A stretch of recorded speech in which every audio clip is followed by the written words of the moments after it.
I'm Tommy Moore from the Bartitsu Lab, and in this particular video I wanted to discuss the notion of using angles with a bladed weapon, with a bladed article. And I do a fair bit of training with knives, more than a fair bit of training with knives. And one of the things I started to notice was that because of that training I was starting to get very predictable and very concise with the angles that I was using.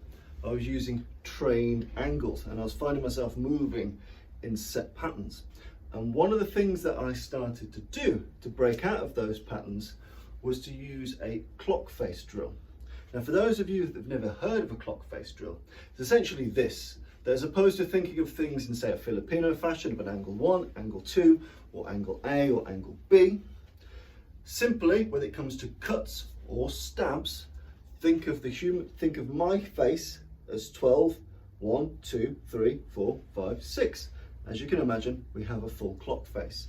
And getting used to the idea of being more spontaneous with the types of angles for the cut or for the thrust off that number, off that clock face. So again, you know, I might go 5, 4, 1, using the clock face. 5, 4, 1. Getting used to throwing angles that might be a little bit different to what you typically throw.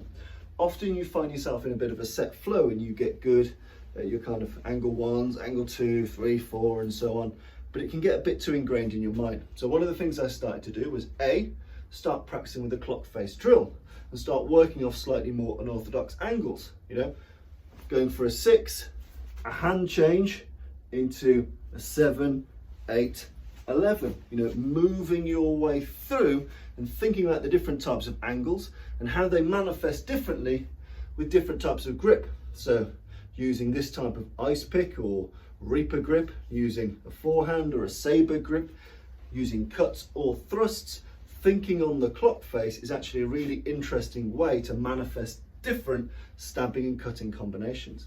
Then one of the things I started to do to keep those angles fresh was I would take a grip and I'll take a range.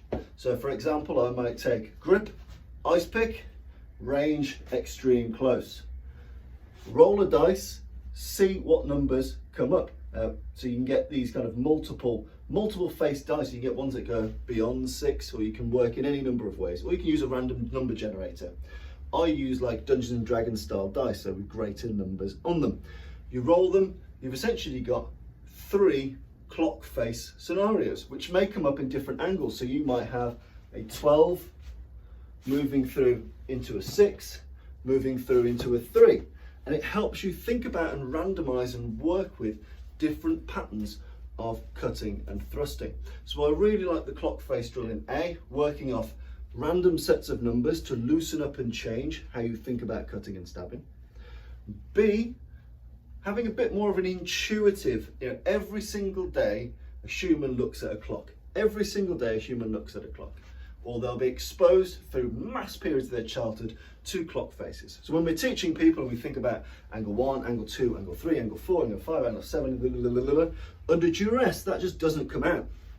If you start to think of all cutting and stabbing targets as a clock, we are all very aware of where 7 is, where 9 is, where 1 is, where 11 is, where 12 is, where 6 is. You know, these are angles we're so innately familiar with, they make perfect sense for us to template our bladed use, or indeed our blunt use, on them. So again, using the clock face drill for me helped me break out of formulated patterns that I was subconsciously taking with me from things I've done in Kali, in Jeet Kune Do, in Western European martial arts. You know, all of these things have different angled numbered cuts and thrusts. But for me, changing that around to just think, when all said and done, it's all a fucking clock. As soon as you realize it's all a fucking clock, you can liberate yourself a bit more, be a bit freer with those patterns.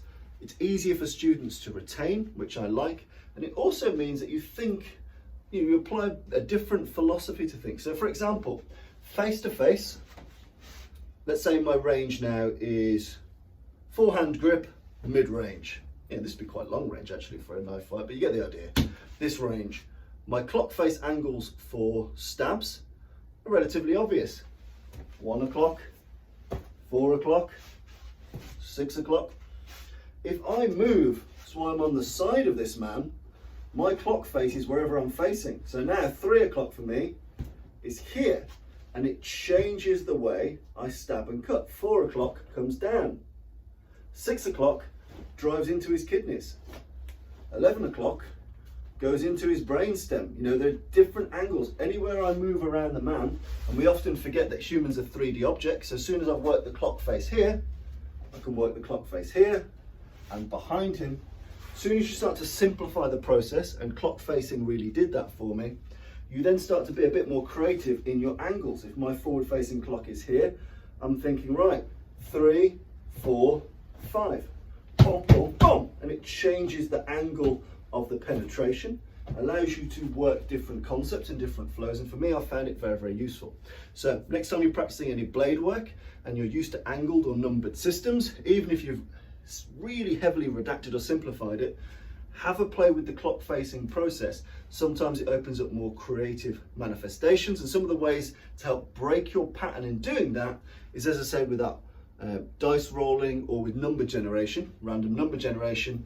So pick your orientation to the front, to the side, behind, pick your range and your grip, and then see what different things come off the clock face and how they manifest differently depending on where you are.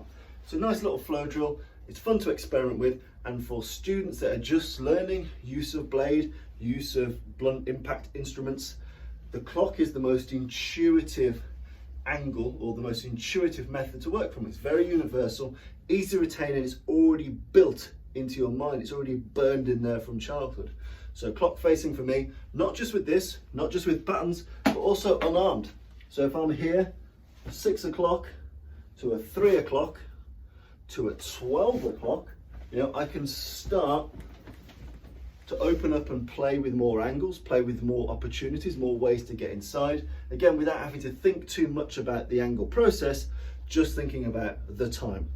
1, 3, 7, 8, 9, 12. You can work your way through. So even unarmed, if I'm going 12 o'clock, then going 9 o'clock, 3 o'clock, 6 o'clock, you know, it opens up different combinations that I might not have thought of, might not have valued, might not have played with. But especially for blade work, applying that clock face principle is a really interesting way to loosen up some of your patterns and apply some good angular and thrusting impact approaches to your students. Give it a go, give it a play, see how you feel. I really enjoy it. It's helping me simplify my work. It's helping me be a bit more creative in my work.